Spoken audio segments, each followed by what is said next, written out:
वसुदेव सुतं देवं कंस चाणूरमर्दनम देवकी परमानंदम कृष्णम वंदे जगद्गुरु। जय श्री कृष्ण। Friends, welcome. आप सबका स्वागत है इस नई वीडियो में। नया साल इंग्लिश कैलेंडर ईयर 2025 आने वाला है और आप हर साल की तरह सुनते ही होंगे कि आने वाले नए साल में अलग अलग राशि वालों के लिए ये साल कैसा रहने वाला है। फ्रेंड्स, ये बड़ा कैजुअल ट्रेंड है। इससे लाइफ की कोई समस्या का हल नहीं निकलता, कोई समाधान नहीं मिलता राशिफल पढ़ने से और सुनने से। ज्योतिष का असली भरपूर इस्तेमाल है अपनी जन्म कुंडली का विश्लेषण करवाकर जिस ग्रह की जीवन में आवश्यकता है, यदि वो कमजोर स्थिति में है तो जरूर आपके लाइफ में ऑब्स्टेकल होगा, कोई ना कोई परेशानी होगी। सूटेबल जेमस्टोन धारण कर कर उस प्रॉब्लम और उस ऑब्स्टेकल को फेस करने के अंदर मदद पाई जाए। This is the right way to adopt astrology. Astrology का यही सार्थकता है कि जन्म कुंडली की कमी को हमें पता लग जाए और उस कमी को हम सूटेबल जेमस्टोन पहनकर रेक्टिफाई कर ले। अब मार्केट के अंदर एस्ट्रोलॉजी एक व्यापार के रूप में इस्तेमाल होती है। आदमी की प्रॉब्लम कितनी जा रही है, हट रही है, छुटकारा मिल रहा है कि नहीं मिल रहा, उससे किसी को मतलब है कि नहीं है, लेकिन ये एक व्यापार बनकर रह गया है। तो आज मैं इस वीडियो में आपको ये बताऊंगा कि लोग अपने जीवन की परेशानियों से छुटकारा पाने के लिए एस्ट्रोलॉजी में विभिन्न प्रकार के जेमस्टोन धारण करते हैं। वो gemstone English zodiac sun sign के अकॉर्डिंगली सबसे ज्यादा पहने जाते हैं मार्केट के अंदर। तो क्या होती है सूर्य राशि, क्या होती है चंद्र राशि और क्या होता है लग्न, इन तीनों विषयों के ऊपर मैं आपसे बात करूंगा। और इस वीडियो में आपको मैं बताऊंगा कि लाइफ में कभी भी जेमस्टोन अपने सन साइन के हिसाब से नहीं धारण करना चाहिए, अपने मून साइन के हिसाब से भी धारण नहीं करना चाहिए। जेमस्टोन सिर्फ और सिर्फ अपने असेंडेंट के हिसाब से, लगन के हिसाब से धारण करना चाहिए। तो चलिए वीडियो की शुरुआत करते हैं। सन साइन क्या होता है, जोडिएक सन साइंस किसे बोलते हैं? बड़ी सिंपल सी ये एक टेबल है जिसके अंदर इंग्लिश एस्ट्रोलॉजी के हिसाब से यदि सूर्य 21 मार्च से 19 अप्रैल के बीच में, जो इंग्लिश एस्ट्रोलॉजी है वो ये कहती है कि जो सन है वो एरीज में होते हैं, यानी कि मेष राशि में ट्रांजिट कर रहे होते हैं 21 मार्च से लेकर 19 अप्रैल के बीच में। यानी कि जो भी आदमी इस टाइम फ्रेम के बीच में पैदा हुआ है उसकी जो सन साइन है वो है एरीज। तो उनके हिसाब से अपनी लाइफ की प्रॉस्पेरिटी के लिए, लाइफ में सक्सेस पाने के लिए, किसी भी काम के लिए एरीज से रेलेवेंट जो जेमस्टोन है कोरल, रेड कोरल धारण किया जा सकता है और करना चाहिए, और इसी के हिसाब से लोग रत्न धारण करते हैं।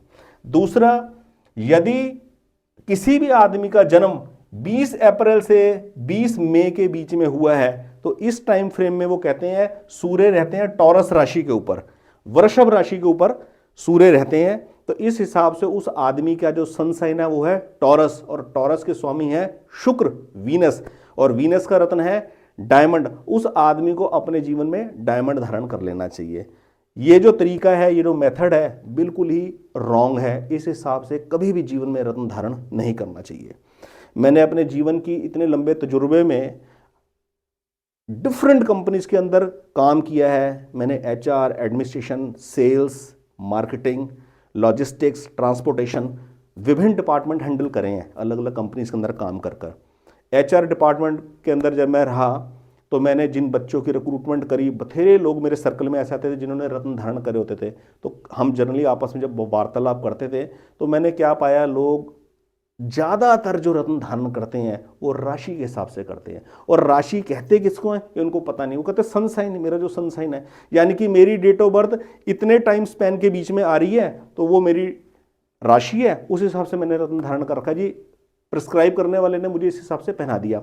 एक लॉजिकल तरीके से अगर सोचा जाए, इस टेबल के हिसाब से यदि आदमी ने कोई रत्न धारण करना है तो यह काम तो 6ठी क्लास बच्चा भी कर सकता है। इसमें है क्या मुश्किल?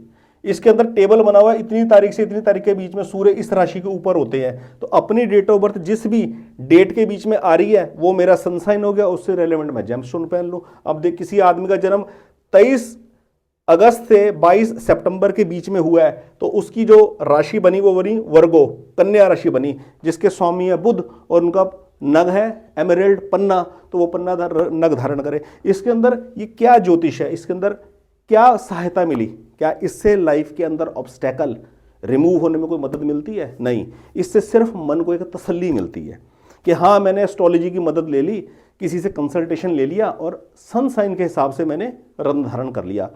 फ्रेंड्स, इस हिसाब से रत्न धारण कभी भी नहीं करना चाहिए, सन साइन के हिसाब से। अब दूसरा है मून साइन। मून साइन किसे कहते हैं? मून साइन कहते हैं कि व्यक्ति का जन्म जिस भी समय हुआ है, जिस भी तारीख को हुआ है, उस तारीख को उस समय चंद्रमा किस राशि से ट्रांजिट कर रहे थे। जैसे इंग्लिश एस्ट्रोलॉजी वाले कहते हैं ना कि सन इस राशि से इस पीरियड में ट्रांजिट कर रहे थे, ऐसे ही हिंदू वैदिक एस्ट्रोलॉजी के हिसाब से जन्म के समय चंद्रमा जिस राशि से जिस नक्षत्र से ट्रांजिट कर रहे थे वो आदमी की जन्म राशि कहलाती है, और जिस नक्षत्र में वो थे वो जन्म नक्षत्र कहलाता है। ये आदमी को, ये हमारे हिंदू वैदिक एस्ट्रोलॉजी के अंदर बोला जाता है आदमी की, व्यक्ति की, इंडिविजुअल की चंद्र राशि है। चंद्रमा जन्म के समय जिस राशि पर हो उसको जन्म राशि कहा जाता है। कुछ लोग बहुत से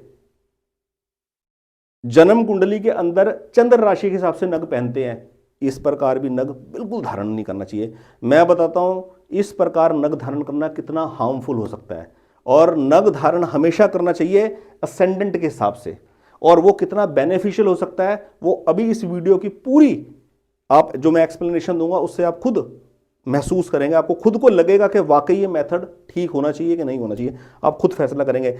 चलिए स्टार्ट करते हैं। दो चीजें मैं आपको एक्सप्लेन कर चुका हूं।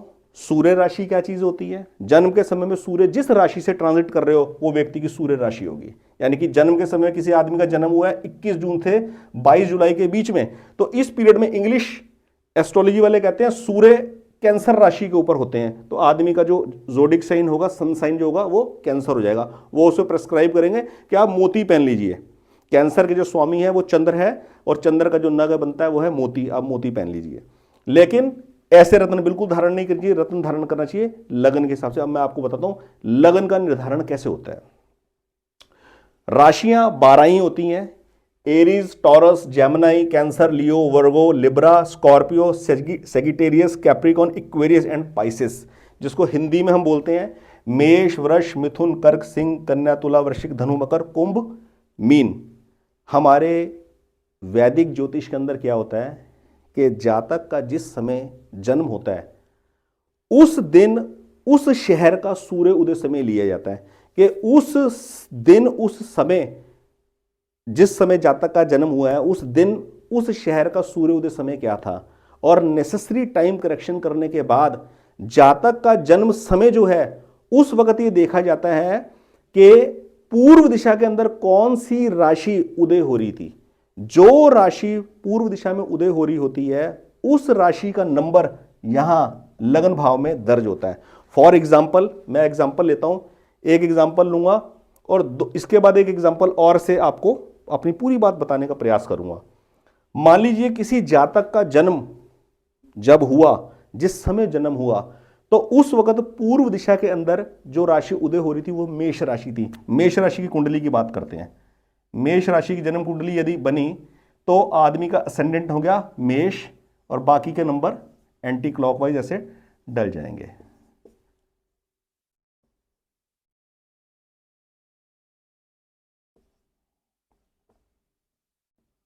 चलिए, अब चूंकि पूर्व दिशा में मेष राशि उदय हो रही थी तो उसका नंबर असेंडेंट में डला है, लेकिन अब हम इसको मेष राशि की कुंडली नहीं बोलेंगे, अब हम बोलेंगे मेष लगन की कुंडली।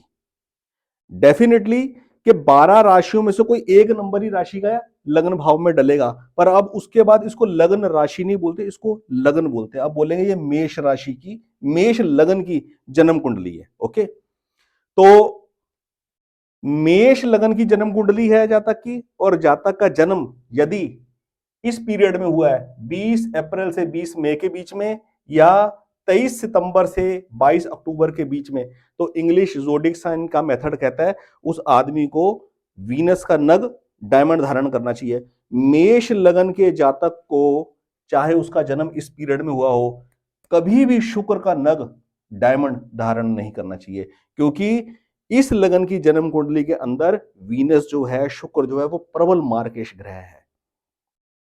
इसी तरह हम बात करें कि किसी इंडिविजुअल की कुंडली है तो मेष लगन की, लेकिन उसका जो जन्म है वो हुआ है 21 मई और 20 जून के बीच में, तो ये मेथड कहता है, सनसाइन का मेथड कहता है कि उसकी जो सनसाइन है वो जेमिनी है, जिसके स्वामी है बुध, और उनका नग है पन्ना एमरेल्ड। या उस इंडिविजुअल का जो जन्म है वो है 23 अगस्त और 22 सितंबर के बीच में, तो उसका जो सनसाइन है वो है वर्गो, जिसके स्वामी है बुध, जिसका जेमस्टोन बनता है पन्ना। तो उस इंडिविजुअल को, मेष लगन वाले आदमी को, जातक को, जिसका जन्म इस टाइम फ्रेम में है, बुध का नग पन्ना कभी भी धारण नहीं करना चाहिए, बिल्कुल भी धारण नहीं करना चाहिए। एक लॉर्डशिप बुध की तीसरे घर की है और एक लॉर्डशिप बुध की छठे घर की है। ये दोनों ही ग्रह बड़े ही हार्मफुल है मेष लगन के जातक के लिए, इसलिए इंग्लिश सन साइन के अकॉर्डिंगली कभी भी जेमस्टोन धारण नहीं करने चाहिए, और ना ही मून साइन के हिसाब से धारण करने चाहिए। फॉर एग्जाम्पल, मेष लगन की जन्म कुंडली है, इस कुंडली के अंदर चंद्र जिस भी राशि के ऊपर होंगे उस वक्त वो आदमी की जन्म राशि कहलाएगी। मान लीजिए उस वक्त चंद्रमा कुंभ राशि के ऊपर थे, तो कहेंगे इस जातक की, मेष लगन का ये जातक है, इसकी जन्म राशि है कुंभ, तो कुंभ राशि के स्वामी शनि का नग नीलम, इसको धारण करना चाहिए, बिल्कुल भी धारण नहीं करना चाहिए। मेष लगन मंगल प्रधान व्यक्ति को शनि का नग कभी भी धारण नहीं करना चाहिए यदि चंद्रमा कुंभ राशि के ऊपर है, इसलिए चंद्र राशि के हिसाब से भी नग धारण करना नहीं बनता। हाँ, वो कोइंसिडेंस है कि उस वक्त चंद्रमा यदि मेष राशि से ही ट्रांजिट कर रहे हो, यानी कि लगन के अंदर यदि चंद्रमा बैठे हुए, तो हम क्या बोलेंगे, मेष लगन का जातक है, उसकी जन्म राशि भी मेषी है, यानी कि आदमी का लगन भी मेष है और उसकी जन्म राशि भी मेषी है, ये वाली बात कही जाएगी यदि ये कोइंसिडेंस हो जाएगा चंद्रमा मेष राशि से ही ट्रांजिट कर रहे थे। तो ये मैंने बताने का प्रयास किया, जेमस्टोन कभी भी सूर्य राशि और चंद्र राशि के हिसाब से नहीं पहनते, असेंडेंट के हिसाब से पहनते हैं। असेंडेंट में क्या चीज देखने वाली है कि असेंडेंट के हिसाब से लग्नेश की पोजीशन कहां पर है, सुखेश की पोजीशन कहां पर है। अब मेष लगन के कुंडली के लिए मंगल इंपॉर्टेंट ग्रह हो गए, चौथे घर के स्वामी चंद्रमा आपके सबसे इंपॉर्टेंट ग्रह हो गए, और नौवें भाव के स्वामी गुरु सबसे इंपॉर्टेंट ग्रह हो गए, और मेष लगन के अंदर पंचमेश सूर्य भी बहुत इंपॉर्टेंट ग्रह माने जाएंगे जिनको कंसिडर किया जाएगा। ठीक है, लेकिन कर्मेश शनि को नग के हिसाब से कंसिडर नहीं किया जाएगा, क्योंकि एक लॉर्डशिप उनकी 11th हाउस की पड़ रही है, इसलिए नीलम नग मेष लगन वाले को कंसिडर नहीं किया जाएगा। इसलिए जेमस्टोन लाइफ का कोई भी ऑब्स्टेकल रिमूव करने के लिए, उस ऑब्स्टेकल के अंदर कामयाबी पाने के लिए, कि वो ऑब्स्टेकल हट जाए जितना ज्यादा हो सके और हम कंफर्ट जोन में आ सके, उसके लिए हर लगन के लिए कुछ ग्रह इंपॉर्टेंट होते हैं। वो ग्रह यदि कंफर्ट जोन में ना हो तो उससे रिलेवेंट जेमस्टोन धारण करना बनता है। तो मेष लगन का मैंने आपको एग्जांपल दिया, उसके अंदर इन 5 घरों को हम लोग देखेंगे, 4 घरों को हम लोग देखेंगे, लगन को, सुख भाव को, कर्म भाग्य भाव को और पंचम भाव को। इस केस में एज ए एक्सेप्शनल मेष लगन के अंदर हम कर्मेश का नग नहीं पहनते, नीलम का नग नहीं पहनेंगे। ठीक है, तो जो जेम स्टोन का निर्धारण है वो ना तो सन साइन से करना चाहिए ना मून साइन से, वो असेंडेंट से करना चाहिए कि असेंडेंट आदमी का क्या है, लगन आदमी का क्या पड़ता है। चलिए एक एग्जांपल देकर आपको और समझाता हूं मैं। एक एग्जांपल लेते हैं हम लोग कुंभ लगन का।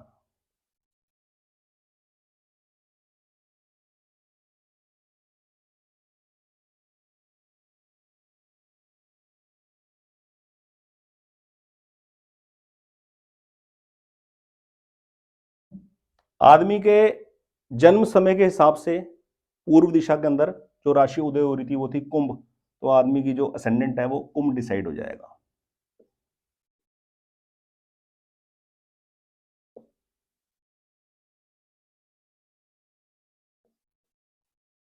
अब इस इंडिविजुअल का जो असेंडेंट है, जो लग्न है, वो तो कुंभ है, इक्वेरियस असेंडेंट है, ठीक है। लेकिन इस जातक का जो जन्म है वो जन्म या तो हुआ है 21 मई और 20 जून के बीच में, तो इंग्लिश ज़ोडिएक सन साइन कहते हैं। इसका इसका जो राशि है वो है जेमिनी, जिसके स्वामी है बुध और उनका नग है पन्ना। या इस जातक की जो जन्म हुआ है वो हुआ है 23 अगस्त से 22 सितंबर के बीच में, तो इसके स्वामी भी वर्गों के बुध ही है। तो इंग्लिश एस्ट्रोलॉजी कहती है उस आदमी को पन्ना धारण करना चाहिए। लेकिन लगन के हिसाब से यदि हम देखेंगे तो जो बुध की लॉर्डशिप है वो है 6th हाउस की मेन, ये बुध की मूल त्रिकोण राशि अष्टम भाव में बैठी है। अष्टमेश का नग कभी भी जीवन में धारण नहीं करना चाहिए, कभी भी धारण करना नहीं बनता।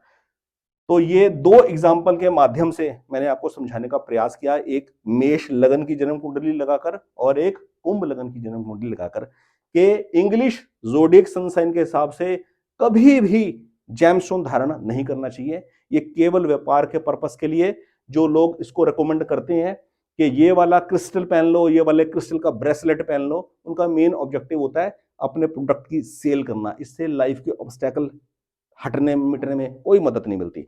इस साल आप इस मेथड को अडॉप्ट करके देखें, अगर आपको मेरी बात के अंदर कोई सच्चाई दिखाई देती है, कुछ सही आपको लगता है, मेरी बात के अंदर लॉजिकल बात लगती है कि जेमस्टोन कभी भी ना सन साइन के हिसाब से पहनना चाहिए ना मून साइन के हिसाब से पहनना चाहिए। जेमस्टोन का डिसाइड होता है 4 घरों को देखकर, जेमस्टोन का डिसाइड होता है एक लगन भाव को, एक सुख भाव को, एक भाग्य भाव को, एक कर्म भाव को।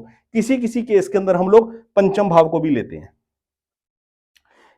इन 5 हाउसेस के अंदर हम ये डिसाइड करते हैं कि कौन सा जेमस्टोन आदमी को धारण करना चाहिए, क्या उसकी एज ग्रुप है और लाइफ के अंदर वो क्या ऑब्स्टेकल फेस कर रहा है, तब हमें डिसाइड करेंगे कौन सा जेमस्टोन आदमी को धारण करना बनता है। अगर आप अपनी लाइफ के अंदर कोई प्रॉब्लम फेस कर रहे हैं, किसी फील्ड के अंदर कोई ऑब्स्टेकल फेस कर रहे हैं, तो आप अपनी जन्म कुंडली का, हॉरोस्कोप का एनालाइज करवाना चाहते हो, जेमस्टोन की रिकमेंडेशन चाहते हो कि कौन सा सूटेबल जेमस्टोन आपको धारण करना बनता है, या आपने कोई रत्न धारण कर रखा है उस बारे में डिस्कस करना चाहते हो, तो आप मुझसे कंसल्टेंसी प्राप्त कर सकते हैं। थंबनेल के ऊपर मैंने अपना कॉन्टैक्ट नंबर दे रखा है 9811534343। आज की इस वीडियो में फ्रेंड्स इतना ही। 2025 साल आप सबके लिए बहुत बढ़िया हो, और इस बार थोड़ा ट्रेंड से हटकर इस वीडियो को ध्यान से समझकर इसके ऊपर विचार कीजिए। देखिए आपको जरूर लाइफ के अंदर कुछ चेंज मिलेगा, यदि आप ज्योतिष में बिलीव करते हैं और जेमस्टोन के ऊपर आप बिलीव करते हैं, तो इसके अकॉर्डिंगली आप जेमस्टोन धारण करके देखिए। आज की इस वीडियो में इतना ही। बहुत बहुत धन्यवाद। जय श्री कृष्ण।